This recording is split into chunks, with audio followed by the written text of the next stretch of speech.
ओम नमः चंडिकाय नमः। अथ श्री दुर्गा सप्तशती भाषा पहला अध्याय प्रारंभ। महर्षि ऋषि का राजा सूरत और समाधि को देवी की महिमा बताना। महर्षि मार्कंडे जी बोले, सूर्य के पुत्र सावर्णी की उत्पत्ति की कथा विस्तार पूर्वक कहता हूँ, सुनो। सावर्णी महामाया की कृपा से जिस प्रकार मनवंतर के स्वामी हुए उसका हाल भी सुनो। पहले स्वारोचिष नामक मनवंतर में चैत्रवंशी सूरत नाम के एक राजा थे। सारी पृथ्वी पर उनका राज्य था। वह प्रजा को अपने पुत्र के समान मानते थे। तो भी कोला विध्वंसी राजा उनके शत्रु बन गए। दुष्टों को दंड देने वाले राजा सूरत की उनके साथ लड़ाई हुई। कोला विध्वंसियों के संख्या में कम होने पर भी राजा सूरत युद्ध में उनसे हार गए। तब वे अपने नगर में आ गए।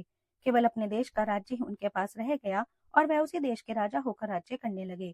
किंतु उनके शत्रुओं ने उन पर वहां भी आक्रमण किया। राजा को बलहीन देखकर उसके दुष्ट मंत्रियों ने राजा की सेना और खजाना अपने अधिकार में कर लिया। राजा सूरत अपने राज्याधिकार को हार कर शिकार खेलने के बहाने घोड़े पर सवार होकर वहां से एक भयंकर वन की ओर चले गए। उस वन में उन्होंने महर्षि मेधा का आश्रम देखा। वहां मेधा महर्षि अपने शिष्यों और मुनियों से सुशोभित बैठे हुए थे और वहां कितने ही हिंसक जीव परम शांति भाव से रहते थे। राजा सूरत ने महर्षि मेधा को प्रणाम किया और महर्षि ने भी उनका उचित सत्कार किया। राजा सूरत महर्षि के आश्रम में कुछ समय तक ठहरे। अपने नगर की ममता के आकर्षण से राजा अपने मन में सोचने लगे, पूर्व काल में पूर्वजों ने जिस नगर का पालन किया था वह आज मेरे हाथ से निकल गया।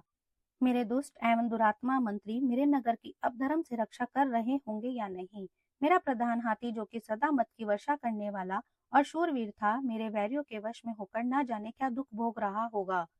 मेरे आज्ञाकारी नौकर जो मेरी कृपा से धन और भोजन पाने से सदैव सुखी रहते थे और मेरे पीछे पीछे चलते थे, वे अब निश्चय ही दुष्ट राजाओं का अनुसरण करते होंगे और मेरे दुष्ट एवं दुरात्मा मंत्रियों द्वारा व्यर्थ ही धन को व्यय करने से संचित किया हुआ मेरा खजाना एक दिन अवश्य खाली हो जाएगा। इस प्रकार की बहुत सी बातें सोचता हुआ राजा निरंतर दुखी रहने लगा। एक दिन राजा सूरत ने महर्षि मेधा के आश्रम के निकट एक वैश्य को देखा। राजा ने उससे पूछा, भाई तुम कौन हो? यहाँ तुम्हारे आने का क्या कारण है और तुम मुझे शोकग्रस्त अनमने से दिखाई देते हो, इसका क्या कारण है? राजा के नम्र वचन सुन वैश्य ने महाराज सूरत को प्रणाम करके कहा। वैश्य बोला, राजन, मेरा नाम समाधि है। मैं धनियों के कुल में उत्पन्न एक वैश्य हूँ। मेरे दुष्ट स्त्री पुत्रादिकों ने लोभ से मेरा सब धन छीन लिया है और मुझे घर से निकाल दिया है। मैं इस तरह से दुखी होकर इस वन में चला आया हूँ और यहाँ रहता हुआ मैं इस बात को भी नहीं जानता कि अब घर में इस समय सब कुशल हैं या नहीं। यहाँ मैं अपने परिवार का आचरण संबंधी कोई समाचार भी नहीं पा सकता कि वह घर में इस समय कुशल पूर्वक है या नहीं। मैं अपने पुत्रों के संबंध में यह भी नहीं जानता कि वह सदाचारी हैं या दुराचार में फंसे हुए हैं। राजा बोले, जिस धन के लोभी स्त्री पुत्रों ने तुम्हें घर से निकाल दिया है, फिर भी तुम्हारा चित्त उनसे क्यों प्रेम करता है? वैश्य ने कहा, मेरे विषय में आपका ऐसा कहना ठीक है, किंतु मेरा मन इतना कठोर नहीं है। यद्यपि उन्होंने धन के लोभ में पड़कर पितृ स्नेह को त्याग कर मुझे घर से निकाल दिया है, तो भी मेरे मन में उनके लिए कठोरता नहीं आती। हे महामते, मेरा मन फिर भी उनमें क्यों फंस रहा है, इस बात को जानता हुआ भी मैं नहीं जान रहा। मेरा चित्त उनके लिए दुखी है। मैं उनके लिए लंबी लंबी सांसें ले रहा हूँ। उन लोगों में प्रेम नाम को भी नहीं है, फिर भी ऐसे निस्नेहियों के लिए मेरा हृदय कठोर नहीं होता। महर्षि मार्कंडे जी ने कहा, हे ब्राह्मण, इसके पश्चात महाराज सूरत और वह वैश्य दोनों महर्षि मेधा के समीप गए और उनके साथ यथा योग्य न्याय संभाषण करके दोनों ने वार्ता आरंभ की। राजा बोले, हे भगवान, मैं आपसे कुछ पूछना चाहता हूँ, जो कृपा करके मुझे बताइए। मेरा मन मेरे अधीन नहीं है, इससे मैं बहुत दुखी हूँ। राज्य धनादि की चिंता अभी तक मुझे बनी हुई है और मेरी यह ममता अज्ञानियों की तरह बढ़ती ही जा रही है। और यह समाधिक नामक वैश्य भी अपने घर से अपमानित होकर आया है। इसके स्वजनों ने भी इसे त्याग दिया है। स्वजनों से त्यागा हुआ भी यह उनसे हार्दिक प्रेम रखता है। इस तरह हम दोनों ही दुखी हैं। हे महाभाग, उन लोगों के अवगुणों को देखकर भी हम दोनों के मन में उनके लिए ममता जनित आकर्षण उत्पन्न हो रहा है। हमारे ज्ञान रहते हुए भी ऐसा क्यों है? अज्ञानी मनुष्यों की तरह हम दोनों में यह मूर्खता क्यों है? महर्षि मेधा ने कहा, विषम मार्ग का ज्ञान सब जंतुओं को है। सबों के लिए विषय पृथक पृथक होते हैं। कुछ प्राणी दिन में नहीं देखते और कुछ रात को, परंतु कोई जीव ऐसे हैं जो दिन और रात दोनों में देख सकते हैं। यह सत्य है कि मनुष्यों में ज्ञान प्रधान है, किंतु केवल मनुष्य ही ज्ञानी नहीं होता। पशु पक्षी आदि भी ज्ञान रखते हैं।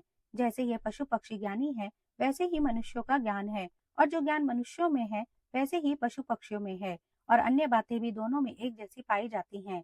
ज्ञान होने पर भी इन पक्षियों की ओर देखो कि अपने भूख से पीड़ित बच्चों की चोंच में कितने प्रेम से अन्न के दाने डालते हैं। हे राजन, ऐसा ही प्रेम मनुष्य में अपने संतान के प्रति पाया जाता है। लोभ के कारण अपने उपकार का बदला पाने के लिए मनुष्य पुत्रों की इच्छा करते हैं और इस प्रकार मोह के गड्ढे में गिरा करते हैं। भगवान श्री हरि की जो माया है, उसी से यह संसार मोहित हो रहा है। इसमें आश्चर्य की कोई बात नहीं, क्योंकि वह भगवान विष्णु की योग निंद्रा है। यह माया ही तो है जिसके कारण संसार मोह में जकड़ा हुआ है। यही महामाया भगवती देवी ज्ञानियों के चित्त को बलपूर्वक खींचकर मोह में डाल देती है और उसी के द्वारा संपूर्ण जगत की उत्पत्ति होती है। यही भगवती देवी प्रसन्न होकर मनुष्य को मुक्ति प्रदान करती है। यही संसार के बंधन का कारण है और संपूर्ण ईश्वरों की भी स्वामिनी है। महाराज सूरत ने पूछा, भगवान, वह देवी कौन सी है जिसको आप महामाया कहते हैं? हे ब्राह्मण, वह कैसे उत्पन्न हुई और उसका कार्य क्या है? उसके चरित्र कौन कौन से हैं? प्रभु, उसका जैसा प्रभाव हो, जैसा स्वरूप हो, वह सब ही कृपा करके मुझसे कहिए, मैं आपसे सुनना चाहता हूँ। महर्षि मेधा बोले, राजन, वह देवी तो नित्य स्वरूपा है। उसके द्वारा यह संसार रचा गया है, तब भी उसकी उत्पत्ति अनेक प्रकार से होती है। वह सब आप मुझसे सुनो। वह देवताओं का कार्य सिद्ध करने के लिए प्रकट होती है, उस समय वह उत्पन्न हुई कहलाती है।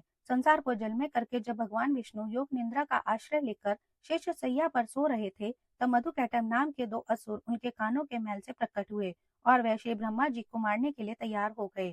श्री ब्रह्मा जी ने जब उन दोनों को अपनी ओर आते देखा और यह भी देखा कि भगवान विष्णु योग निंद्रा का आश्रय लेकर सो रहे हैं, तो वह उस समय श्री भगवान के जगाने के लिए उनके नेत्रों में निवास करने वाली योग निंद्रा की स्तुति करने लगे। श्री ब्रह्मा जी ने कहा, हे देवी, तुम ही स्वाहा, तुम ही स्वधा और तुम ही वष्टकार हो। स्वर भी तुम्हारा ही स्वरूप है। तुम ही जीवन देने वाली सुधा हो। नित्य अक्षर प्रणव में आकार, उकार, मकार, इन तीनों में माताओं के रूप में तुम ही स्थित हो। इनके अतिरिक्त जो बिंदु पत्र अर्ध मात्रा है, जिसका कि विशेष रूप से उच्चारण नहीं किया जाता है, हे देवी, वह भी तुम ही हो। हे देवी, संध्या, सावित्री और परम जननी तुम ही हो। तुम इस विश्व को धारण करने वाली हो। तुमने ही इस जगत की रचना की है और तुम ही इस जगत का पालन करने वाली हो और तुम ही कल्प के अंत में सबको भक्षण करने वाली हो। हे देवी, जगत की उत्पत्ति के समय तुम सृष्टि रूपा होती हो, पालन काल में स्थिर रूपा हो और कल्प के अंत में संहार रूप धारण कर लेती हो। तुम ही महाविद्या, महामाया, महामेधा, महारात्रि और मोहरात्रि हो। श्री ईश्वरी और बोध स्वरूपा बुद्धि भी तुम ही हो। लज्जा, पुष्टि, तुष्टि, शांति और क्षमा भी तुम ही हो। तुम खड्ग धारणी, शूल धारणी, घोर रूपा और गदा, चक्र, शंख और धनुष के धारण करने वाली हो। बाण, भुषुंडी और परिघ, यह भी तुम्हारे ही अस्त्र हैं। तुम सौम्य और सौम्यतर हो। यही नहीं, बल्कि जितनी भी सौम्य और सुंदर वस्तुएं संसार में हैं, उन सबसे बढ़कर सुंदर तुम हो। पर और अपर सबसे पर रहने वाली सुंदर तुम ही हो। हे सर्व स्वरूपे देवी, जो भी सत असत पदार्थ हैं और उनमें जो शक्ति है, वह तुम ही हो। ऐसी अवस्था में भला तुम्हारी स्तुति कौन कर सकता है? इस संसार की सृष्टि, पालन और संहार करने वाले जो भगवान है, उनको भी जब तुमने निंद्रा के वशीभूत कर दिया है, तो फिर तुम्हारी स्तुति कौन कर सकता है? मुझे भगवान विष्णु और भगवान शंकर को शरीर धारण कराने वाली तुम ही हो। तुम्हारी स्तुति करने की शक्ति किसमें है? हे देवी, तुम तो अपने इन उदार प्रभावों के कारण ही प्रशंसनीय हो। मधु और कैटभ जो भयंकर असुर हैं, इन्हें तो मुंह में डाल दो और श्री हरि भगवान विष्णु को भी जल्दी जगा दो और उनमें इनको मार डालने की बुद्धि भी उत्पन्न कर दो। महर्षि मेधा बोले, हे राजन, जब श्री ब्रह्मा जी ने देवी से इस प्रकार स्तुति करके भगवान शंकर को जगाने और मधु और कैटभ को मारने के लिए कहा, तो वह भगवान श्री विष्णु के नेत्र, मुख, नासिका, बाहु, हृदय और वक्षस्थल से निकलकर श्री ब्रह्मा जी के सामने खड़ी हो गई। उनका ऐसा करना था कि भगवान श्री हरि तुरंत जाग उठे और दोनों असुरों को देखा, जो कि अत्यंत बलवान और पराक्रमी थे और मारे क्रोध के, जिनके नेत्र लाल हो रहे थे और जो ब्रह्मा जी को वध करने के लिए तैयार थे। तब क्रुद्ध उन दोनों दुरात्मा असुरों के साथ भगवान श्री हरि पूरे 5000 वर्ष तक लड़ते रहे। एक तो वह अत्यंत बलवान और पराक्रमी थे, दूसरे महामाया ने भी उन्हें मोह में जकड़ा हुआ था। अतः वह श्री भगवान से कहने लगे, हम दोनों तुम्हारी वीरता से अत्यंत प्रसन्न हैं, तुम हमसे कोई वर मांगो। भगवान ने कहा, यदि तुम मुझ पर प्रसन्न हो तो अब तुम मेरे हाथों से मर जाओ। बस इतना सा ही वर मैं तुमसे मांगता हूँ, यहाँ दूसरे वर से क्या प्रयोजन है? महर्षि मेधा बोले, इस तरह से जब वह धोखे में आ गए और अपने चारों ओर जल ही जल देखा, तो भगवान श्री हरि से कहने लगे, जहाँ पर जल ना हो, सूखी जमीन हो, उसी जगह हमारा वध कीजिए। महर्षि मेधा कहते हैं, तथास्तु कहकर भगवान श्री हरि ने उन दोनों को अपनी जांग पर लिटाकर उन दोनों के सिर काट डाले। इस तरह से यह देवी श्री ब्रह्मा जी के स्तुति करने पर प्रकट हुई थी। अब तुमसे उनके प्रभाव का वर्णन करता हूँ, सो सुनो।